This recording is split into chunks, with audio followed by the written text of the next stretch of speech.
Hello again. My name is MacPhee. I didn't think I'd be up here again, to be honest. But here I am.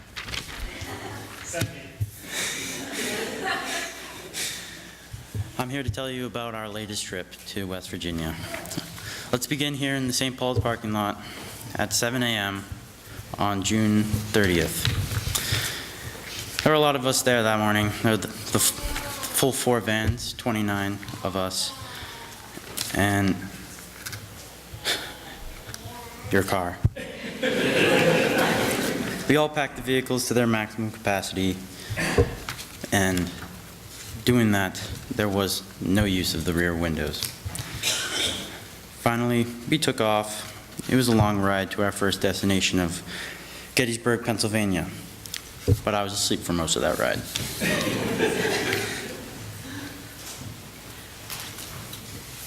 You may be wondering why we stopped in Gettysburg in the first place. There is a Episcopal church called the Prince of Peace. It was a beautiful church. It has a very fascinating history with its role in the Civil War. This church has really no connection with us, but they were so graciously accepting and let us come and stay overnight in their basement. It's much different than our basement, but so we're not sitting down there. The next day from Gettysburg, we drove the rest of the way to Nicholas County, West Virginia. The center was the same center that was my first time on ASP. It was the same one, and it was a large cement basketball court that was split up into 3 sections by plastic tarp. And there was a sleeping area for the men, one for the women, and then a common area. And in that common area, there was an industrial-sized kitchen and rather nice bathrooms. At the center with us was a large group from New Jersey. The center's staff were rather interesting individuals as well. Tom was the head staffer. Gabby was the media person. And Ryan was the finance guy. And Rose was the one who got duct taped to the back of a truck.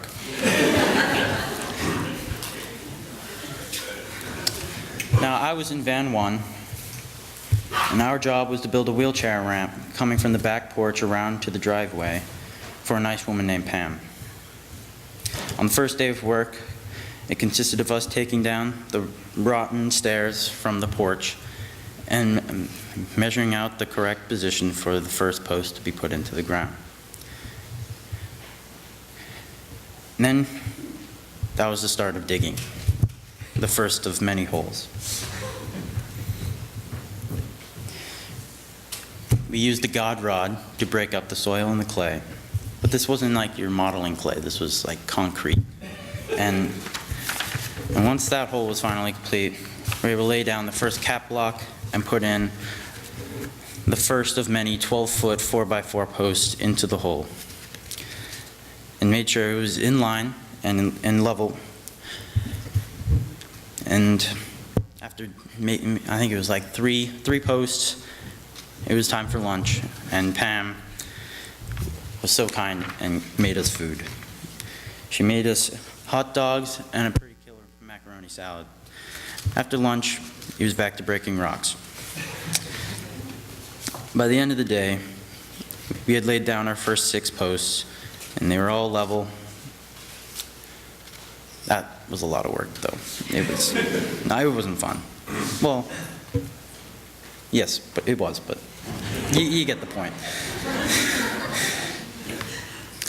But something we weren't expecting happened. Pam's neighbor came to us and asked if we could help with her dog. Her dog was having a seizure, and she asked if we could help put it in the back of her truck.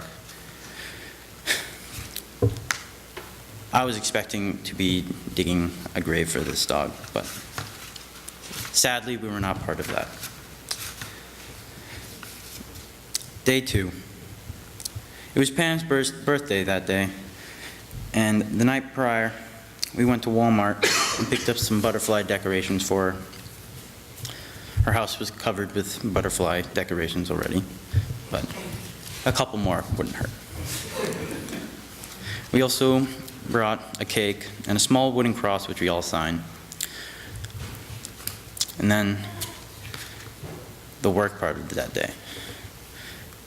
We kept digging, putting down more posts, but of course something had to go wrong with this project. And we put 2 posts in the wrong spot. So that was then digging out the posts and the cap blocks, filling them in, and then digging a couple more, just like 6 inches over. And then it was lunch. Gabby, Claire, and Dom, not to be mistaken with Tom, came and celebrated Pam's birthday, and they also came bearing gifts. Pam had got some pizza for us that day. She was just so grateful for the work we were doing. The small cost was not a loss for her. But after lunch, that's when we fixed our mistakes.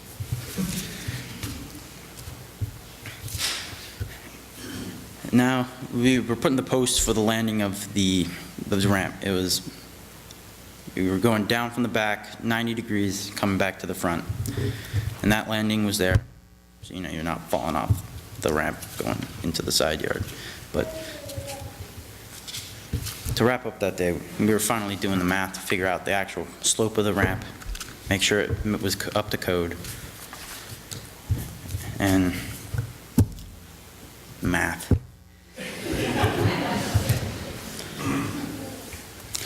But that night, a man who goes by the Appalachian came to the center and told us his life story of his childhood and how life had taken him away from West Virginia, but he had to come back. It was what he called home. Day 3. It was July 4th. It was Gabby's birthday. We started off the day making the frame for the landing, where it's wrapped around the posts and taking the measurements of the diagonals, making sure it was all square, but then making everything level again.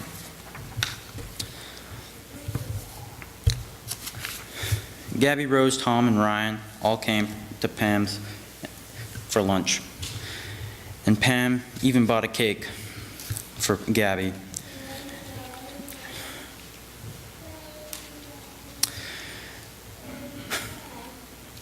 After we got back to work, putting in more posts and getting the right measurements to start putting in the joists,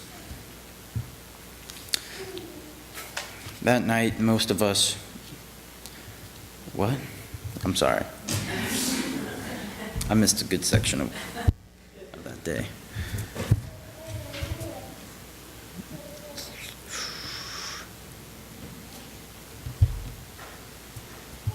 Right, all right. You got it. The frame, all right, there we go. Put in the frame, attach it to the posts, and put a couple more posts into the ground. And that was that day. That night we went to the parking lot to watch some fireworks, and they were from a far away, but we were watching them. And then there were a lot of people who brought their own fireworks to that parking lot, and I was lucky to set off a Roman candle. Only because your father was sick. Shh.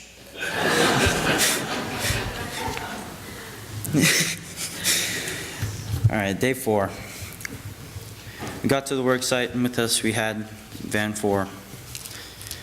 There was a leak on the roof of Pam's porch, which they had got right to work on that, while the rest of us started framing the landing, putting in the joists, and it was all mud that day. It wasn't ideal, but it can't stop us from doing our good work. We put in the joists for the landing, and then started putting in the runners and the joists for the actual ramp. And it started to actually look like we actually did something. At first, it just looked like a bunch of posts just in the ground. It didn't look like a ramp. But after putting in those joints, we finally put down our first sheet of Advantech. It's like a particle board, plywood-like material that we used for the surface of the ramp. By the end of that day, we had 2 sections of the Advantech down and the first section of railing done. That night was the night of the cookout, where the families that wanted to come, they came to a park and we all had a cookout with burgers and dogs and all those goodies.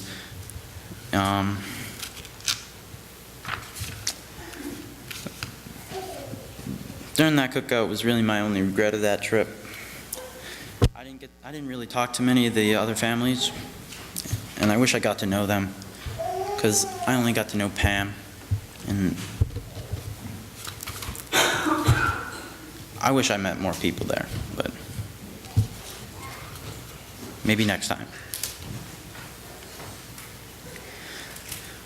Day 5, this was our last day of work, and we had to get this done. I mean, there was a group coming in, but we wanted to get it done more for ourselves. And again, we had Van Ford there to help us. We had to get the last pieces of Vantech down, the rest of the railing, and the pickets that run down the entire ramp. We were working probably the most efficiently that entire week. We got everything done, really, the last 2 days. So I was working the chop saw, the drills were always going, putting in the railing and putting in the pickets. There are at least like 500 pickets there, so that was a lot of work.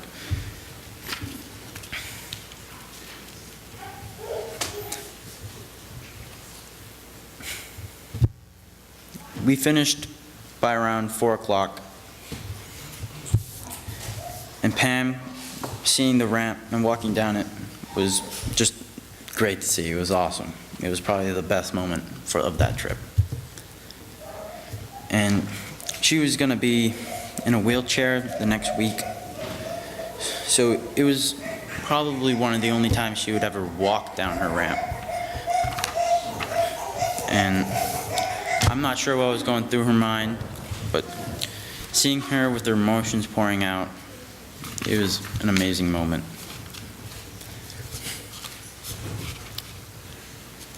We said goodbye to Pam. Now it was on the long ride home. We all left with memories that we'll never forget. The people we served will be thinking of us and our hard work every time they go down the ramp, they walk through their home without that bucket filled with water, or just being in their home and it's warm. Their lives have been changed because of the great work that all of us have put in. Our hearts will have been filled with love and have been touched in an all-new way.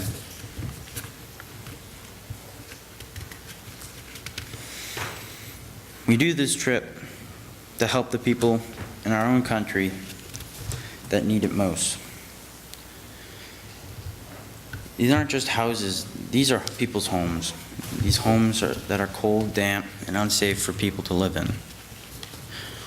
So we do our very best to make sure that these homes are safe as possible, and so these great people don't have to worry about all the leaks and the possibilities of something falling down.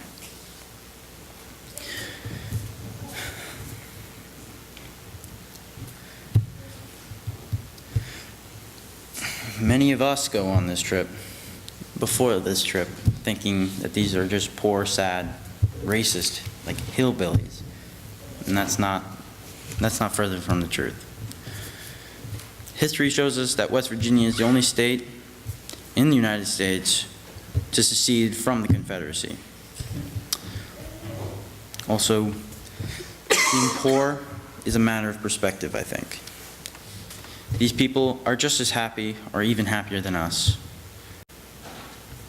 And comparatively, they have much less. So, from them, they have all the things they need, and they're happy. So, to me, they are not poor then.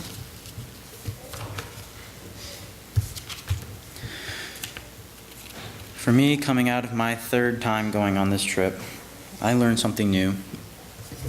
Even though these people may not have the same amount of money as we do in Bedford, Massachusetts,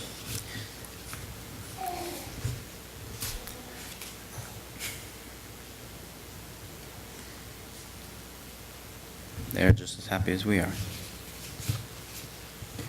And for some, like Pam, whose future could be in a wheelchair, she still had the most joyous personality I'd ever seen. The lesson I took away from my first trip to West Virginia was to never judge a person by their wealth. Wealth is not important. Cool, they have a nice job, but that's not the defining factor of a person. Amen.